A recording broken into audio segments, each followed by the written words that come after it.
Old School RuneScape just dropped the final reveal for this year's leagues, and it is massive. They have added an 8th tier to the relics system, and today I'm going to dive into all of the tiers to find the best relics and finally finalize my game plan. Before we get started, I want to give a massive shout out to the channel members. This is actually a great way that you could support the channel. Everything that we earn from the memberships goes directly back into upping the quality of production of things around here. So if you want to get a shout out at the start of each video, as well as some badges that level up the longer you're a member, and even some custom emotes for the live streams, then hit that join button today. But let's go ahead and jump on into it here, starting off with the very first tier. We've got Power Miner, we've got Lumberjack, and we've got Animal Wrangler. All three of these are actually excellent choices, but for me specifically, I think we're going to be picking Power Miner, and that is for a couple of reasons. I actually think Power Miner is the best relic, but for me, this pairs with the darts that I'm going to need to be smithing and fletching, and we can even actually make some decent money off of this from the items that we smith. You can't count the other two relics out here, though, because they are very strong. Actually, when we talk about the tier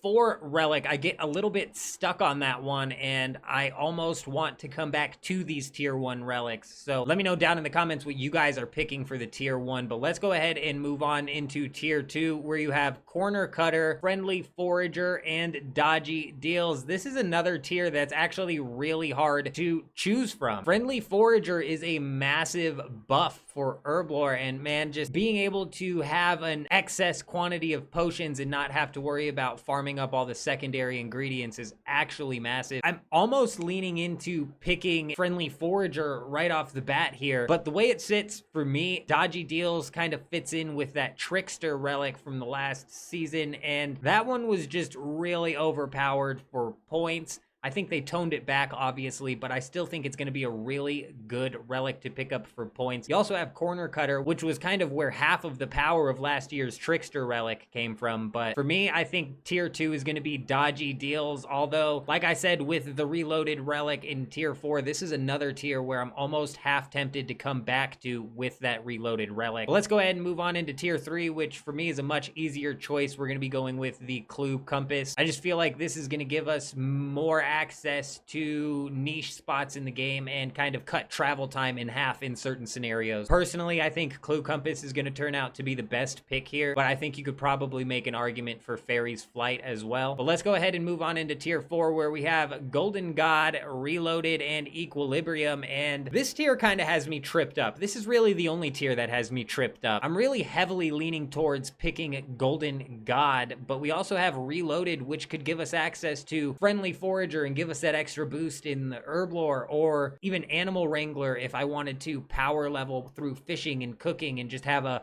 mass supply of fish. Honestly, I think that Reloaded, going back to any of the previous tiers here, is stronger than I initially gave it credit, and it definitely has me tripped up. But when we look at Golden God, this one is massively powerful in itself. You're no longer going to have the rune or level requirement in order to cast high level and low level alchemy spells. I don't know exactly what combat level I'm going to be and how close I'm going to be to level 55 mage, or how many nature runes I'm going to have by the time I unlock tier 4. But even if I have an abundance of all that stuff, this is still really massive because of the automatically recasting over time, plus the benefits to prayer. I think for now, currently, I'm going to, lock in Golden God as my relic. Mainly comes down to some of the later relics and the choices that I make there. I'll get into that once we get there. But up next in tier 5, we have Treasure Arbiter, Production Master, and Slayer Master. All three of these are actually insane relics. A couple of them are somewhat new. Slayer Master is probably the craziest one of them all. You're going to unlock all of the Slayer task perks,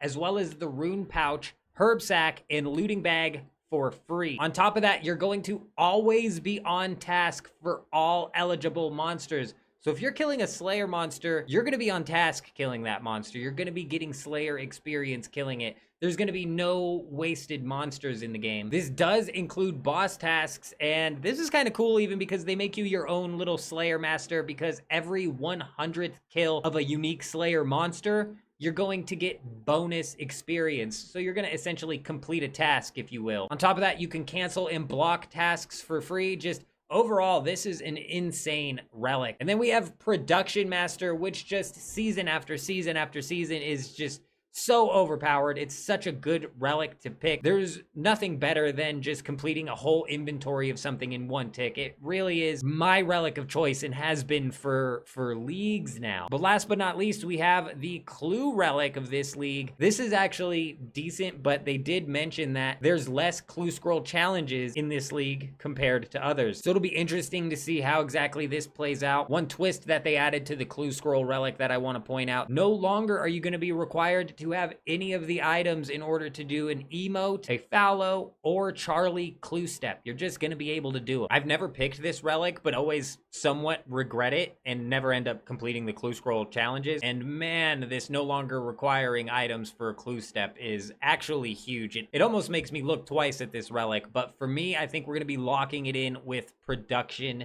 Master. I think this is mainly because Slayer, for me, is easy enough. You know, it's easy enough of a skill to train. Clue scrolls are easy enough to do if I decide to do them, especially with the stacking system that they have going on this league. But the main reason is I don't want to get stuck at a bank fletching or crafting, you know, or I don't want to get stuck with a really long cooking grind. But because I decided to pick Golden God rather than Reloaded to pick like Animal Wrangler or something, I just really feel like Production Master is going to end up being the best. It also pairs really well with the fact that I have the miner and I need the smithing and I need the fletching in order to make the darts and all of that. Speaking of pairing really well, we have the tier 6 relic to go over, and this is Total Recall and Banker's Note. This kind of has the community not so split. I think the majority of people are picking Banker Note, and that's where I'm going as well, because this pairs really well with the Production Master. Plus, it doesn't hurt that I really suck at PVM, and this definitely buffs that and helps me out with, you know, unlimited food, essentially. So we're going to be locking in Banker's Note this season, which brings us into Tier 7, where we have Grimmore and Overgrown, which are already revealed relics. And then today they revealed Pocket Kingdom, which gives you access to the kingdom thing from the quest thing. I don't know exactly. I'm not really interested in Pocket Kingdom. It doesn't seem that great. Decent passive resource gathering, I suppose. I don't know. I don't see a whole lot of people picking that. It's interesting that they threw it in there. I think maybe that would have done better as like a tier 2 or tier 4 relic or something. I don't know. Overgrown, though, is an insanely powerful relic. It's going to hammer through farming tasks, and man, I'm so torn on this one because I really want to automatically do those farming tasks. You know, I hate farming in this game. Even inside of leagues, farming sucks. But with the regions I'm picking, we're going to be looking at the desert, Varlamore, and we're going to be looking at Mauritania, which gives me 0 access to any of the extra prayers, which actually at the end of the day do end up making a pretty big difference. I think for that reason specifically, we're going to end up locking in the Grimmore here, though I think Overgrown is going to end up being the best relic choice in this tier for the season. And then last but not least, we have the combat relic to break down. This is going to be Last Stand, Guardian, or Specialist. Because we're going with range, for me, it's really between Guardian and Last Stand. And while originally when I was looking at the Guardian relic, I was like, man, I think that's the one I'm going to pick, because 30 minutes of a teammate there basically mobbing it out for you just really sounded nice. However, the longer I look at it, the more I'm just intrigued by Last Stand and the sort of gameplay mechanics that might, you know, come out of having the Last Stand. Plus, like I said, I'm terrible at PVM, so this is going to come in huge. We're definitely going to be able to take down the Inferno this league. Whether or not I can still take on the Echo version of the Coliseum is still up in the air. I still wouldn't place your bets on that one. But yeah, that's all I wanted to break down inside of this video. Let me know what relics you guys are choosing this league, if you've already got them planned out or what you got going on. We're going to be going live about an hour before the start of leagues, both right here on YouTube and over on Twitch, so be sure to stop on by. We're probably going to be putting in quite a hefty grind, but that's all I wanted to break down inside of this video. I hope you guys all have an amazing day. I'm out.